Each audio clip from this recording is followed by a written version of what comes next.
Hi കൂട്ടുകാരെ, നിങ്ങൾ കണ്ടോ ആ മരത്തിന് മുകളില് ആരാ ഒളിച്ചിരിക്കുന്നേ? യെസ്, അവനാണ് നമ്മുടെ ഹീറോ ആയിട്ടുള്ള മങ്കി. നമുക്കവനൊരു പേരിട്ടാലോ? യെസ്, നമുക്കവനെ മിമി എന്ന് വിളിക്കാം. മിമി മങ്കി നിങ്ങളെപ്പോലെ വളരെ നല്ല കുട്ടിയാ. അവൻ എന്നും രാവിലെ ഭക്ഷണം അന്വേഷിച്ച് പോവും. അങ്ങനെ പതിവ് പോലെ മോർണിംഗിൽ തന്നെ ഇറങ്ങി. പോകുന്ന വഴിയിൽ പെട്ടെന്ന് അവൻ കണ്ടു നല്ല പഴുത്ത് തുടുത്ത മാംഗോ. ചാടിയെടുത്ത് മിമി മാംഗോ കഴിക്കാൻ തുടങ്ങി. മിമി ate mango. മിമി ate mango. മാംഗോ ഒരെണ്ണമല്ലേ ഉള്ളൂ. പാവം മിമിയുടെ വിശപ്പ് മാറിയില്ല. അങ്ങനെ മിമി യാത്ര തുടർന്നു.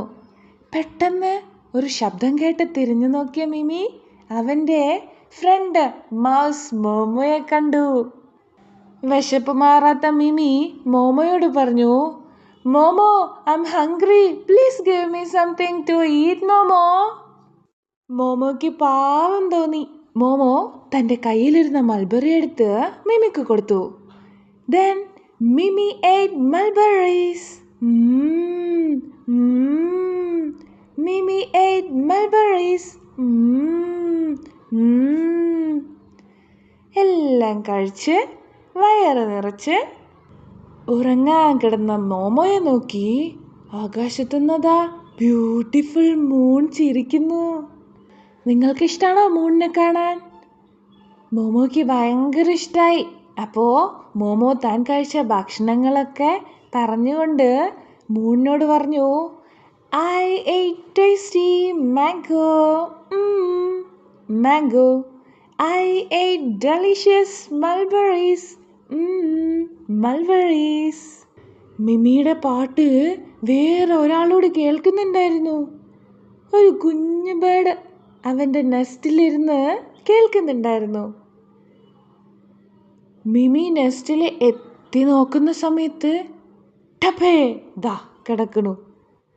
മിമി താഴേക്ക് പോവാ. മരത്തിൽ നിന്നും താഴെ വീണുപോയി. പേടിച്ചു പോയി. കഴിഞ്ഞു, തൻ്റെ കഥ കഴിഞ്ഞു എന്ന് വിചാരിച്ച മോമോ താഴെ എത്തില്ല, എവിടെയോ തങ്ങി നിൽക്കുന്നു. ക്ഷീണം കാരണം മിമി അവിടെ കിടന്ന് ഉറങ്ങിപ്പോയി. സ്വപ്നത്തിൽ അവൻ പാടുന്നുണ്ടായിരുന്നു, I see nest, nest. I see net, net. The next day, ഉറക്കമുണർന്ന മിമിക്ക് മുന്നിൽ ഒരു പ്ലേറ്റ് നിറയെ ഓറഞ്ച് ഉണ്ടായിരുന്നു. ആർത്തിയോടെ കഴിഞ്ഞപ്പോഴാണ് മനസ്സിലായത് താനേതോ സൂയിലാണല്ലോ. കൂട്ടുകാരെ, നിങ്ങൾ കണ്ടിട്ടുണ്ടോ സൂ? സൂയിലാണെങ്കിലോ അവിടെ ഓഷനിൽ നിന്നും പിടിച്ചുകൊണ്ടുവന്ന ഒക്ടോപ്പസ് ഉണ്ടായിരുന്നു, ഔൾ ഉണ്ടായിരുന്നു, ഓസ്ട്രിച്ച് ഉണ്ടായിരുന്നു.